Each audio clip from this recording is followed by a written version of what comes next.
আসসালামু আলাইকুম রহমতুল্লাহি ওয়া বারাকাতুহু।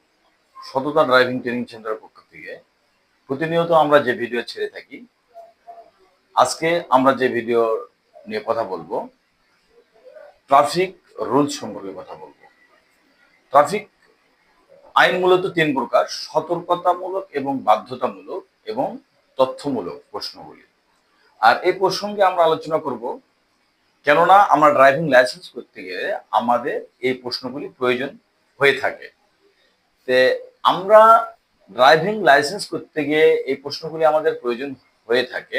বাধ্যতামূলক এবং সতর্কতামূলক এই প্রশ্ন আমরা এগুলি সম্পর্কে আলোচনা করেছি। আজকে আমরা যে প্রশ্ন নিয়ে আসবো আপনাদের সামনে, সেই প্রশ্নটি হচ্ছে তথ্যমূলক প্রশ্ন। এই যে এখান থেকে দেখা যাচ্ছে আমাদের এই প্রশ্নগুলি হচ্ছে তথ্যমূলক। আজকে আমরা তথ্যমূলক সম্পর্কে আলোচনা করব। এই ছবিটা দেখা যাচ্ছে, এই ছবিটা হচ্ছে দেখে আমরা বুঝবো অবশ্যই এটা হচ্ছে মন্দির একটা। আমরা এই ছবিটা দেখে আমরা বুঝতে পারতেছি এটা হচ্ছে একটা মন্দির। আর আমরা দেখতেছি, এই ছবিটা আমরা দেখতে পারতেছি এখন, এটা হচ্ছে একটা দমকল বাহিনী, মানে ফায়ার সার্ভিস যাকে বলা হয়। আরেকটা বিষয়, আমরা এই ছবিটা দেখে আমরা অবশ্যই বুঝবো এই ছবিটা হচ্ছে শৌচাগার।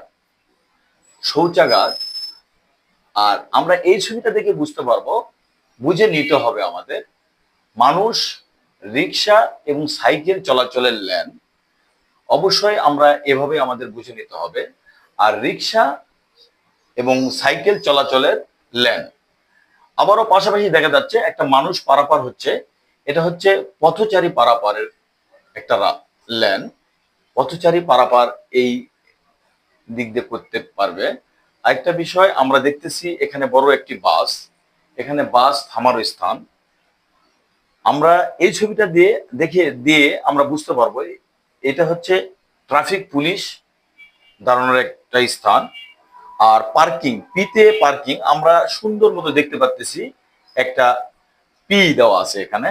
আমরা এই জায়গাটাতে আমরা পার্কিং করব। আর একটা বেডের মতো দেখা যাচ্ছে, এটা আমরা দেখে বুঝে নিতে হবে আমাদের হসপিটাল। আমাদের এটা হচ্ছে একটা হসপিটাল। আর এটা আমরা দেখে নিয়ে আমরা বুঝবো অবশ্যই চিহ্নটা প্রাথমিক চিকিৎসালয়। আমরা আমরা অবশ্যই এই ছবিটা সবাই বুঝতেছি এটা একটা মসজিদ। আমরা যেহেতু মুসলমান, আমরা অবশ্যই আমাদের মুসলিম কান্ট্রি, অবশ্যই সুন্দর মতো দেখা যাচ্ছে এটা একটা মসজিদের ছবি দেওয়া আছে, এটা একটা মসজিদ।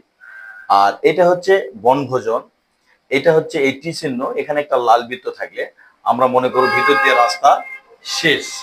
যাই হোক প্রিয় দর্শক, আমরা এ বলে আমাদের আজকের কথা এখানেই শেষ করছি। ভালো থাকবেন, সুস্থ থাকবেন। আল্লাহ হাফেজ।